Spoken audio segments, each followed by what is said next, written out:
उड़ीसा का पुरी इलाका मुगल सेना जगन्नाथ मंदिर को तोड़ने के इरादे से आगे बढ़ रही थी। घोड़े सर पर दौड़ रहे थे, तलवारें चमक रही थीं, लेकिन जैसे ही सेना मुख्य गर्भगृह की ओर बढ़ी, एक अजीब सा तूफान उठा। सूरज की रोशनी अचानक गायब हो गई और चारों ओर अंधकार छा गया। फिर सैनिकों ने देखा कि मंदिर के अंदर से तेज रोशनी आ रही है और रोशनी के साथ एक भयानक और डरावनी चीज उनके पास आ रही है। यह दृश्य इतना भयानक था कि कई सैनिक वहीं पर बेहोश हो गए और जो बच गए वो ऐसे भागे मानो उनके सामने मौत खड़ी हो। अब आप सोचिए कि क्या यह सिर्फ एक ऐतिहासिक घटना थी या फिर सच में भगवान जगन्नाथ ने अपने धाम की रक्षा की। पुरी का जगन्नाथ मंदिर एक ऐसा स्थान जो सिर्फ भक्ति का केंद्र नहीं बल्कि अनगिनत रहस्यों की चुप दुनिया है। कोविड-19 यानी कि कोरोना की घटना। इस किताब में लिखा गया था कि जब मंदिर का सबसे पुराना पेड़ गिर जाएगा तब एक भयानक महामारी आएगी, और यह पूरी तरह सच भी हुई। यह सिर्फ एक घटना नहीं हैं जो सच हुई हैं और सारी आपको चौंका देंगी। इस मंदिर के अंदर ऐसे और भी कई अनसुने और खतरनाक रहस्य छुपे हुए हैं जो आपके होश उड़ा देंगे। और सबसे बड़ा रहस्य है ब्रह्म पदार्थ का, यानी कि श्री कृष्ण का दिल। माना जाता है कि इस मंदिर में श्री कृष्ण का दिल आज भी मौजूद है, जिसे हर 12 साल में पुरानी मूर्ति से निकालकर नई मूर्ति में डाला जाता है, और यह प्रक्रिया काफी महत्वपूर्ण है। इस दौरान अगर कोई श्री कृष्ण के दिल को देख ले तो वह तुरंत मर जाता है, जिसकी कई घटनाएं हमारे सामने आती हैं। पिछले 800 सालों से इस मंदिर का ध्वज हर रोज बदला जाता है और कहा जाता है कि अगर इसे एक भी दिन न बदला गया तो मंदिर को 18 सालों के लिए बंद करना होगा। और जब अंग्रेज आए तो उन्होंने इस प्रक्रिया को अंधविश्वास बताकर रोकने की कोशिश की, लेकिन फिर उनके साथ जो हुआ वो जानकर आप चौंक जाएंगे। इस मंदिर के मुख्य प्रवेश द्वार में 22 सीढ़ियां हैं जिन्हें पार करना होता है, लेकिन इनमें से तीसरी सीढ़ी पर पैर रखना सख्त मना है। पर आखिर ऐसा क्यों है और क्या होगा यदि आपने तीसरी सीढ़ी पर पैर रख दिया? फिर आती है मंदिर की रसोई, जहां 7 बर्तनों में एक साथ प्रसाद पकता है। पर नीचे की आंच से ऊपर वाला बर्तन पहले कैसे पक जाता है? क्या मंदिर की रसोई विज्ञान के नियमों को भी चुनौती देती है? ऐसे ही और भी न जाने कितने चौंकाने वाले रहस्य। ये सिर्फ एक मंदिर नहीं, ये एक ऐसा तीर्थ है जहां धर्म, विज्ञान, वास्तु और चमत्कार चारों एक साथ खड़े हैं, जहां श्रद्धा सिर्फ पूजा नहीं बल्कि रहस्यों से सामना करने की तैयारी है। तो क्या आप तैयार हैं एक ऐसे सफर के लिए जहां हर अध्याय आपको चौंकाएगा, हर रहस्य आपके विश्वास को चुनौती देगा और हर जवाब एक नए सवाल को जन्म देगा? चलिए चलते हैं जगन्नाथ मंदिर की उस रहस्यमयी यात्रा पर, जहां भगवान खुद हर सवाल का उत्तर है।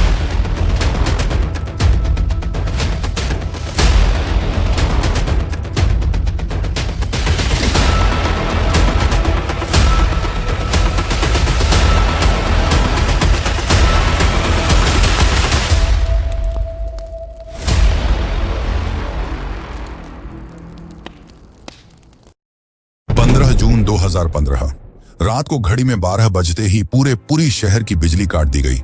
ये कोई साधारण बिजली कटौती नहीं थी।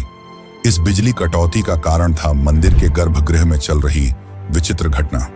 मंदिर के मुख्य पुजारी इस अंधेरी रात में अपनी आंखों पर पट्टी बांधे और हाथ में एक मोटा दस्ताना पहने हुए अपने हाथों पर एक दिव्य पदार्थ लेकर भगवान की मूर्ति की ओर बढ़ रहे थे। ये कुछ और नहीं, श्री कृष्ण का दिल था, जिसे ब्रह्म पदार्थ भी कहा जाता है।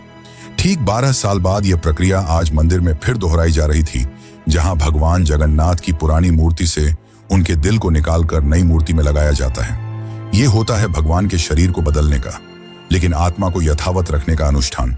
माना जाता है कि यह मंदिर दुनिया का एकमात्र मंदिर है जहां भगवान आज भी जीवित रूप में बसते हैं, और जब उनका शरीर पुराना हो जाता है तो ठीक उसी तरह नया शरीर दिया जाता है, जैसे कोई आत्मा नया जन्म लेती है। कहते हैं इस ब्रह्म तत्व को आज तक किसी ने नहीं देखा, और जिसने भी देखने की कोशिश की वो जिंदा नहीं बचा। नवकलेवर की रात जब पुरानी मूर्तियों से ब्रह्म तत्व निकालकर नई मूर्तियों में डाला जाता है, पुरी में कर्फ्यू जैसा माहौल बना दिया जाता है। पूरे शहर की बिजली काट दी जाती है, मंदिर को घोर अंधेरे में बंद कर दिया जाता है। मंदिर के अंदर होते हैं सिर्फ विशुद्ध ब्राह्मण, जिनका खानदान सदियों से यही कार्य करता आया है। उनकी आंखों पर पट्टी बांधी जाती है और हाथों पर मोटे दस्ताने पहनाए जाते हैं, ताकि वे ना देख सकें और ना ही महसूस कर सकें कि ब्रह्म पदार्थ है क्या। जब यह प्रक्रिया होती है तब मंदिर की सुरक्षा सीआरपीएफ के जवान करते हैं और किसी भी व्यक्ति का मंदिर के अंदर जाना सख्त मना होता है।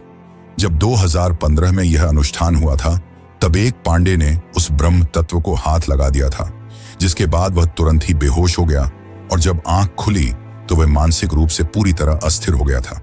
तो सवाल उठता है, ब्रह्म तत्व आखिर है क्या? क्या यह कोई दिव्य ऊर्जा है? क्या यह सिर्फ विश्वास है या सच में कोई ऐसा अविनाशी पदार्थ मौजूद है जो युगों से युगों तक है? माना जाता है कि यह ब्रह्म पदार्थ काफी ज्यादा शक्तिशाली है, जिससे लगातार दिव्य ऊर्जा निकलती रहती है और हमेशा हल्का सा कंपन महसूस होता रहता है। प्रसिद्ध इंडियन आर्कियोलॉजिस्ट प्रवीण मोहन के हिसाब से श्री कृष्ण सिर्फ एक इंसान नहीं बल्कि एक सुप्रीम बीइंग थे। उनके मुताबिक ब्रह्म पदार्थ, जिसे कृष्ण का दिल भी कहा जाता है, वह असल में एक आर्क रिएक्टर है, यानी कि एक ऐसा डिवाइस जो भयंकर स्तर की ऊर्जा उत्पन्न करता है। उन्होंने यह तक बताया कि क्यों जगन्नाथ की मूर्तियों को लकड़ी से बनाया जाता है। उनके अनुसार लकड़ी बिजली को कंडक्ट नहीं करती, जिस कारण वह ब्रह्म पदार्थ से निकलने वाली इलेक्ट्रोमैग्नेटिक एनर्जी को रोक लेती है। वैसे तो माना जाता है आज तक इसे किसी ने नहीं देखा है, पर आज से करीब 50 साल पहले एक व्यक्ति ने दावा किया था कि उसने इस हृदय को देखा है।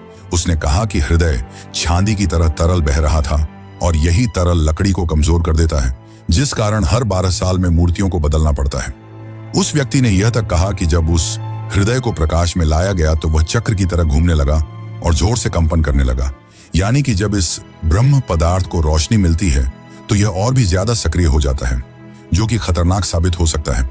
जिस कारण हर बार जब इसे पुरानी मूर्ति से नई मूर्ति में बदला जाता है तब पूरी शहर की बिजली काट दी जाती है।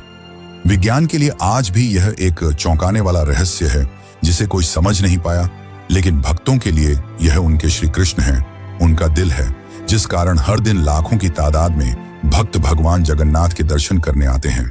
वैसे क्या आपको पता है कि जब श्री कृष्ण की मृत्यु हुई तब पांडवों ने उनके शरीर को जला दिया था, पर फिर कैसे उनका हृदय बच गया और वह पुरी तक कैसे पहुंचा? और इस भव्य मंदिर की रचना किसने की? आखिर कौन था जिसने बड़ी ही चमत्कारी तरीके से भगवान जगन्नाथ की मूर्ति बनाई?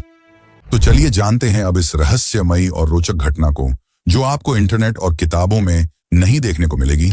लेकिन उससे पहले अगर आपको वीडियो अच्छी लग रही है तो इसे लाइक करके कमेंट में जय जगन्नाथ जरूर लिखें। आज से करीब 5000 साल पहले महाभारत युद्ध के पश्चात चारों तरफ केवल लाशें ही पड़ी थीं। लाखों पड़े शव और कौरवों के विनाश ने सबको झकझोर दिया। कौरवों की माता गांधारी ने इस विनाश का कारण श्री कृष्ण को बताया। उनके हिसाब से अगर श्री कृष्ण चाहते तो यह युद्ध होता ही नहीं, पर उन्होंने ऐसा नहीं किया, जिसके कारण क्रोधित होकर गांधारी ने कृष्ण को श्राप दिया, गिना, जिस प्रकार मेरे वंश का विनाश हुआ है ठीक उसी प्रकार तुम्हारे भी वंश का विनाश हो जाएगा। इस श्राप के 36 साल बाद जब एक दिन श्री कृष्ण जंगल में विश्राम कर रहे थे तब एक शिकारी ने उन्हें हिरण समझकर उन पर तीर चला दी और जैसे ही तीर श्री कृष्ण के पैरों पर जाके लगी उन्होंने इस लोक को छोड़ दिया और मृत्यु को स्वीकार किया। और माना जाता है कि उनके मृत्यु के साथ ही पूरी द्वारका नगरी पानी में समा गई, जिससे उनका पूरा वंश समाप्त हो गया। माना जाता है कि जब शिकारी ने उन्हें गलती से मारा तो उसे बहुत पछतावा हुआ और उसने श्री कृष्ण से माफी मांगी, पर श्री कृष्ण ने बताया कि ये मेरे ही कर्मों का फल है। उन्होंने समझाते हुए कहा कि पिछले जन्म में तुम महान वानर राजा बाली थे, जिसे मैंने ही राम अवतार में छल से मार दिया था और उसी कारण आज तुम मेरे मृत्यु का कारण बने। माना जाता है कि जब श्री कृष्ण की मृत्यु की खबर पांडवों को मिली तो उन्होंने पूरे रीति रिवाज से श्री कृष्ण का अंतिम संस्कार किया और जब उनके शरीर को जलाया गया तो उनका पूरा शरीर पंचतत्वों में विलीन हो गया, परंतु उनका हृदय बच गया और जलने की बजाय और भी अधिक ऊर्जा से धड़कने लगा। इसी हृदय को बाद में ब्रह्म पदार्थ कहा गया। अर्जुन ने इस हृदय को लकड़ी के मंच पर रखकर नदी में बहा दिया। काफी लंबे समय तक बहने के बाद यह ब्रह्म पदार्थ उड़ीसा के समुद्र तट पर पहुंचा। उस समय उस तट पर सबरा जनजाति समुदाय के लोग रहा करते थे। उस जनजाति के मुखिया विश्ववसु ने जब इस ब्रह्म पदार्थ को देखा तो वे इसकी ऊर्जा और दिव्य प्रकाश से प्रभावित हो गए। उन्होंने तुरंत ही पहचान लिया कि यह भगवान के ही रूप हैं और उन्होंने इसे नील माधव के रूप में पूजना शुरू कर दिया। उसी समय मालवा के राज्य में राजा इंद्रद्युम्न राज्य किया करते थे। वे भगवान विष्णु के काफी बड़े भक्त थे। एक दिन उन्होंने नील माधव के दर्शन करने की इच्छा व्यक्त की और उन्हें ढूंढने लगे और यही आगे चलकर जगन्नाथ के निर्माण की आधारशिला बनी।